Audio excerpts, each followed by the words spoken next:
So I think it's a beautiful thing. I I I also, I'm very mindful that uh I that many of the mechanisms that led to the early hip hop, the beginning of it, they're still kind of happening. There are still, poor and working class black and brown kids that are doing amazing, innovative stuff with hip hop. Hmm. So, while we pay attention to and celebrate, the fact that there is hip hop discourse happening at Harvard, Yeah.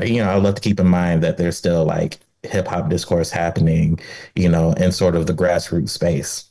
Mm. I'm glad you brought that last point up because I feel like recently there's been, well, that I've been seeing, just a lot of division in how hip hop is perceived, as far Mm. as like hip hop, how it's perceived in academia, and how hip hop is perceived in, in the streets where it comes from.